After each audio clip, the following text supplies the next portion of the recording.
बेंगलुरु की peoples representative court ने देश के केंद्रीय वित्त मंत्री के खिलाफ याचिका पर एक्शन लेते हुए एफआईआर दर्ज करने का आदेश दिया है।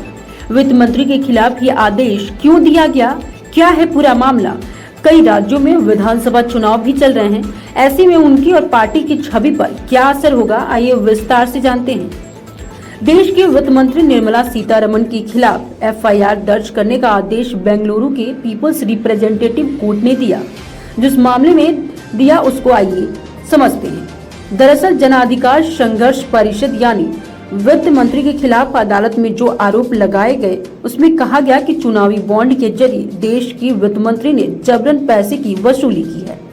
देश के वित्त मंत्री निर्मला सीतारमण के खिलाफ एफआईआर दर्ज करने का आदेश बेंगलुरु की पीपल्स रिप्रेजेंटेटिव कोर्ट ने दिया है।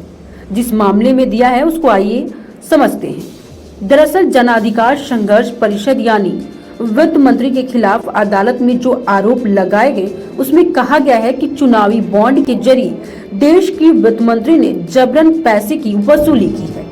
जेएसपी के सह अध्यक्ष आदर्श अय्यर ने याचिका में कहा है कि वित्त मंत्री ने चुनावी बॉन्ड के माध्यम से डरा धमकाकर जबरन वसूली की है। अब इसी मामले से जुड़ी एक याचिका के बाद वित्त मंत्री के खिलाफ बेंगलुरु की पीपल्स रिप्रेजेंटेटिव कोर्ट ने एक्शन ले लिया है। हालांकि अभी इस मामले की सुनवाई को 10 अक्टूबर तक के लिए स्थगित कर दिया गया है। आदर्श अय्यर की याचिका पर सुनवाई करते हुए बेंगलुरु की पीपल्स रिप्रेजेंटेटिव कोर्ट ने बेंगलुरु के तिलक नगर पुलिस स्टेशन को वित्त मंत्री के खिलाफ एफआईआर दर्ज करने का आदेश दिया है।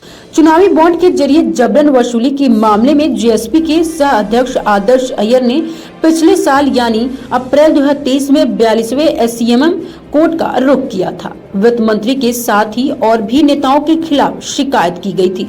याचिकाकर्ता ने बीजेपी के राष्ट्रीय अध्यक्ष जेपी नड्डा, बीजेपी के तत्कालीन कर्नाटक अध्यक्ष नलिन कुमार कटील, वीआई विजेंद्र के खिलाफ शिकायत की थी। इसके साथ ही उन्होंने ईडी अधिकारियों के खिलाफ भी आरोप लगाए थे। आपको बता दें कि साल 2023 में सुप्रीम कोर्ट के पास चुनावी बॉन्ड योजना को चुनौती दी गई थी और सुप्रीम कोर्ट ने 4 याचिकाकर्ता की बात सुनने और उनका पक्ष जानने के बाद इस पर फैसला दिया।